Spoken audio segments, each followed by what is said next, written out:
Le moment de force. La notation du moment de force, c'est tau.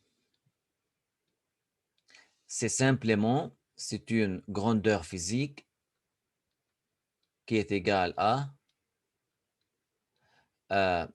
le vecteur position R de la force, produit vectoriel F. Ça veut dire quoi? Lorsqu'on a ici une tige, voilà, on prend une tige simple. Cette tige tourne autour d'un axe qui passe par une extrémité. OK? Simplement, on a ici, au point A, on a l'axe. Qu'est-ce qu'on a comme force appliquée sur la tige? On a le poids mg et aussi on a la réaction de l'axe. Sinon, la tige tombe ici.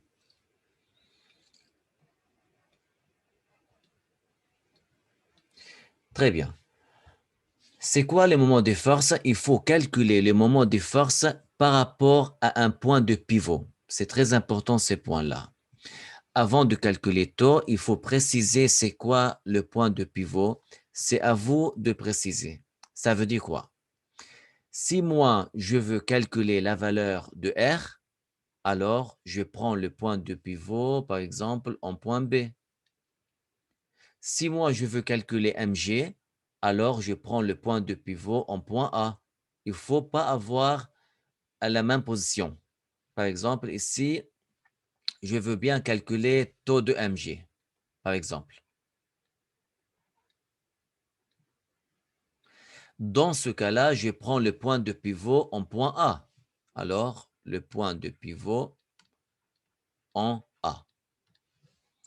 Parce que lorsque la force passe par le point de pivot, on n'a pas de moment de force. On dit simplement la force qui passe par le point de pivot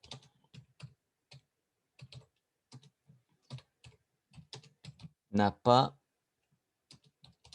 de moment de force. Ok, c'est très simple. Alors ici, on peut dire directement que taux de R, lorsque R passe par le point de pivot, taux de R est égal à 0. Direct. Il reste mg. Tout d'abord, il faut savoir les composantes de mg. Les composantes, on fait une ligne qui passe par le système qui relie les forces, comme ça. Qu'est-ce qu'on a composante? Ici, on a juste cette composante et là, on a juste cette composante. Sinon, on fait la projection. OK? Alors, taux de mg est égal à R de mg, produit vectoriel mg. Très simple. Alors, taux de mg est égal. R, c'est un vecteur qui relie le point de pivot avec la force. Alors, c'est comme ça. Alors, on dit simplement ici, R est un vecteur qui relie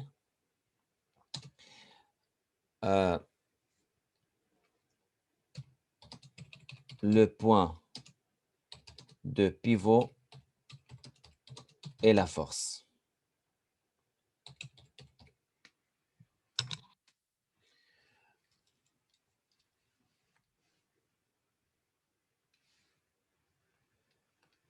Alors, on peut dire là simplement R comme valeur, comme module. Vous savez bien qu'on a une longueur L de toute la tige. Alors, R est égal à L sur 2. Et vous savez bien que R, produit vectoriel mg, est égal à R fois mg fois sinus l'angle entre R et mg.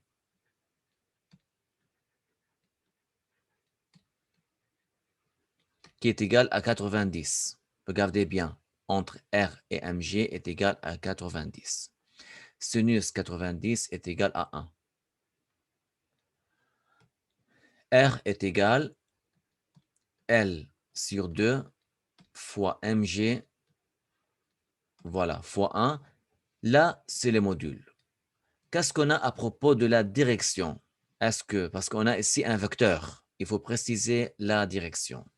Maintenant, pour préciser la direction, il faut suivre votre main droite. Ça veut dire quoi? Regardez bien ici, vous avez votre main droite. C'est la direction de vos doigts ça prend la direction de R. Voilà, regardez bien ici, à droite. Vous avez votre paume, la force sort de votre paume. من الكف, كف إيدكم. La force doit sortir de votre paume. Alors, comme MG est vers le bas, alors vous devez mettre la paume comme ça. Il reste quoi? Le pouce de votre main doit être à l'intérieur de la page. Quand je dis à l'intérieur de la page, alors c'est X. C'est la direction de taux de MG. Moi, je prends toujours X, c'est la direction de moins J. OK? Alors ici, je peux écrire dans la direction de moins J. On aura comme réponse finale celui-là. C'est quoi l'unité? C'est mètre fois Newton. Là, c'est à propos de taux. On peut écrire finalement que taux final du système est égal à L sur 2 M fois G. Il y a moins ici, moins J. Regardez bien que la valeur est négative. OK? On prend en général lorsque la force tourne l'objet comme celui-là, regardez mg, on a l'axe ici. Alors ici, mg est capable de tourner le système vers le bas. Alors, dans le sens des aiguilles de montre. OK? Alors, regardez bien, vers le bas. Vers le bas, c'est la direction de l'aiguille des aiguilles d'une montre. Dans ce cas-là, on a taux doit être négatif. Regardez bien ici, taux est négatif, comme direction je parle.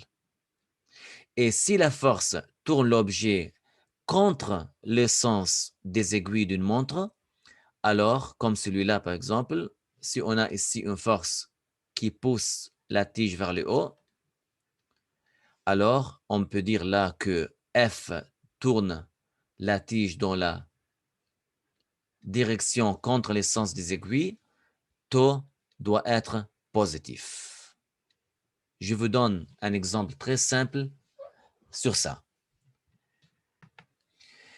Ici, on a une tige fixée au mur par une charnière. Charnière, c'est مثل فصالة, ok? Une charnière fixée ici. Alors, on peut dire simplement, on a l'axe qui est là. Voilà. En point A. Alors, ici, on a une force mg qui pousse l'objet vers le bas. Sur l'axe, on a la réaction R qui tient la tige pour qu'elle ne tombe pas. Et dans ce cas-là, on a la tige va tomber vers le bas. Pour maintenir la tige stable, il faut mettre une corde qui tient cette extrémité avec le mur. On fixe ici. Alors ici, qu'est-ce qu'on a avec la tige? On a une force de tension comme ça. Tout d'abord, je veux bien calculer taux du système.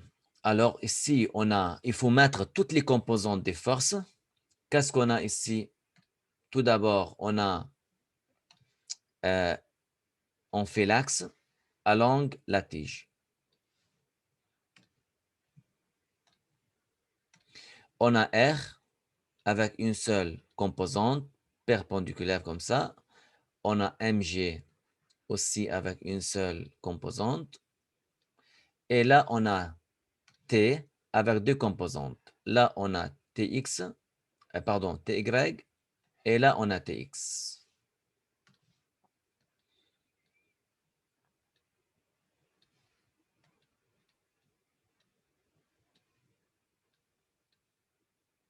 Et je vous donne l'angle ici est égal à θ. Avant de commencer le calcul, il faut préciser le point de pivot. Si moi je veux calculer T par exemple, alors j'ai l'intérêt de mettre le point de pivot en point A. Alors ici je dis P est le point de pivot en point A. Après, je peux faire autre calcul, ok?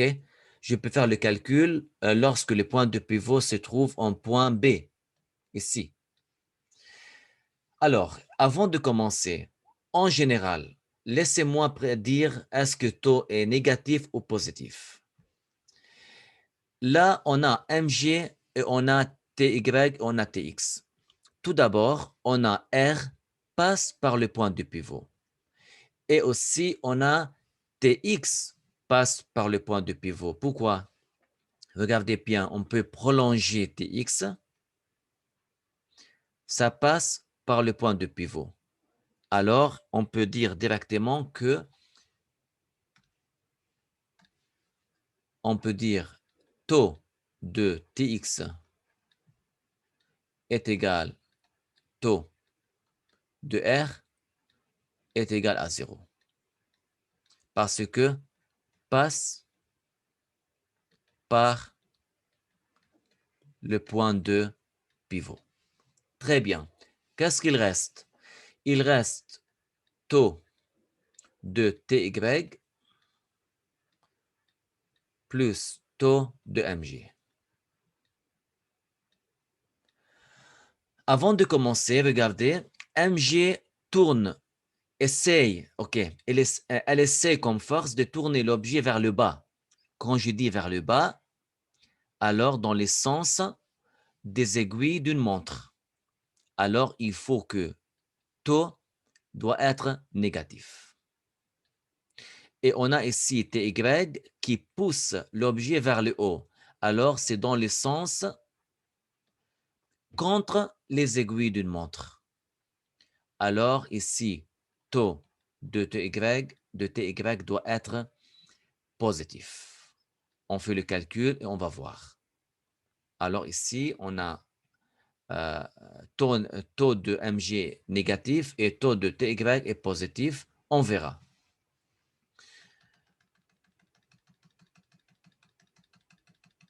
On commence tout d'abord avec taux de Mg. Qu'est-ce qu'on a avec Mg? Tout d'abord, on fait le vecteur position qui passe du point de pivot en point A au Mg. Ça, c'est R.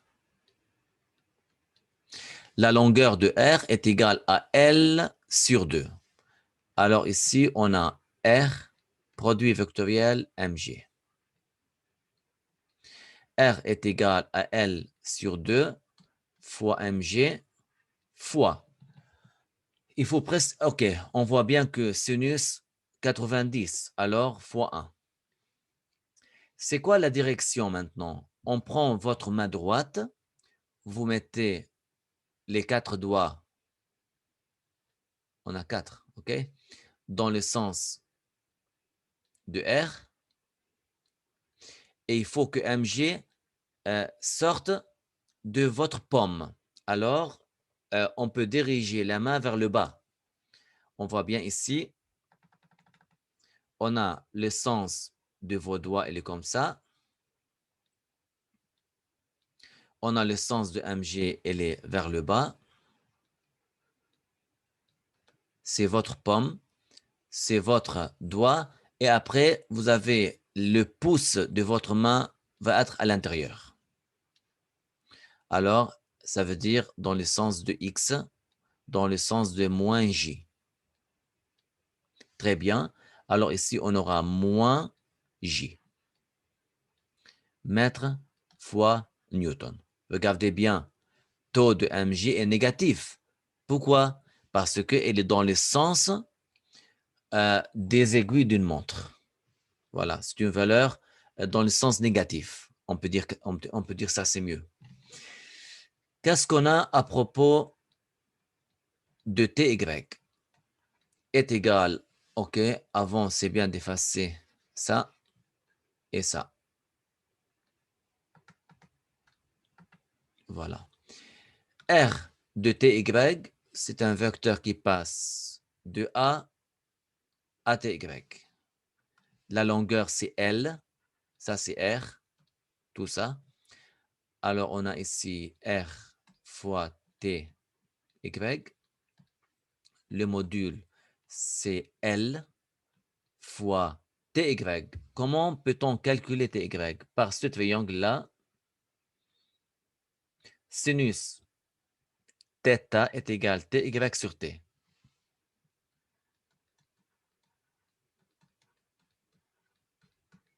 Alors, ty égale t sinus θ. Avant de ça, avant de parler de ça, on continue tout d'abord, on met ty fois, regardez bien, l'angle entre R et ty est égal à 90. Alors ici, est égal à 1, sinus θ, entre les deux. Pardon, sinus, l'angle entre R et ty. Et maintenant, on continue avec ty est égal à L fois ty. Ty est égal à t sinus θ. Par rapport à la direction, on applique la même méthode. Qu'est-ce qu'on fait? On prend la main droite. La main droite, tout d'abord, on a le sens de vos doigts, qui est le sens de R. Voilà, vous avez les doigts ici. Vous avez ty doit sortir de votre paume. Alors, ça doit diriger vers le haut. Alors, mettez kaf yidkun, la paume de votre main, dirigée vers le haut.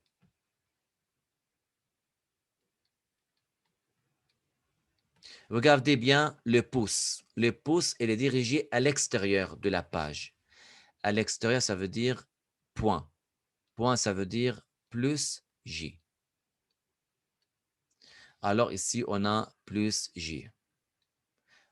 En gros, on a taux total est égal à LT sinus θ moins L sur 2 mg. Tout ça dans la direction de J. Là, c'est moins J et l'autre, c'est plus J.